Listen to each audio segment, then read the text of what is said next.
John. Hi, John, welcome to Cannes. So we are here, and everyone who's here is an agenda setter. You know, you're setting agenda for the next 5 years, 10 years. Can you predict the future of marketing for us? I can give it a go. That's the best I can do. And so I travel a lot. The business that I run, the business that I'm part of, exists in 124 countries. We look after around $65 billion of investment on behalf of our clients. And we see lots of trends.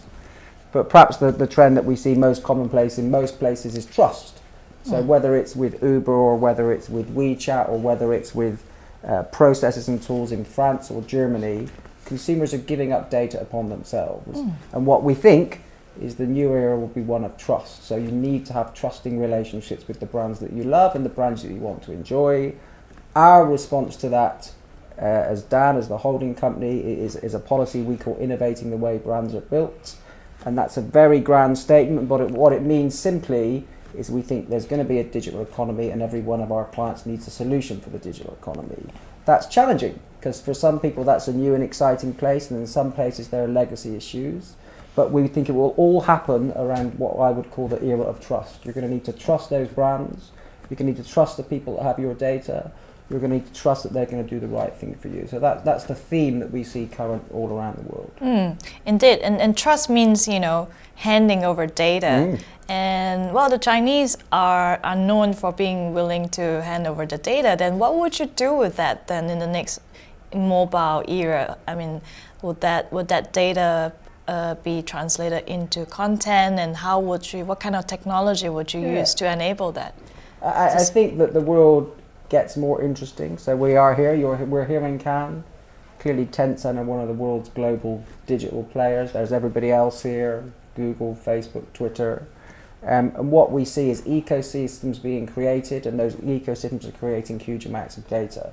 But it's actually very difficult to compare data from Tencent to Google to Facebook. And so what we think we need to do is to create effectively a single view of a consumer, so we can see your customer journey as you use your mobile device and track you as you go through numerous stages before either acquiring a product or choosing not to acquire a product. And the way we'll do that is being very careful with your data. We'll be respectful of the data you've got, but we'll clearly need technology solutions to help us do that.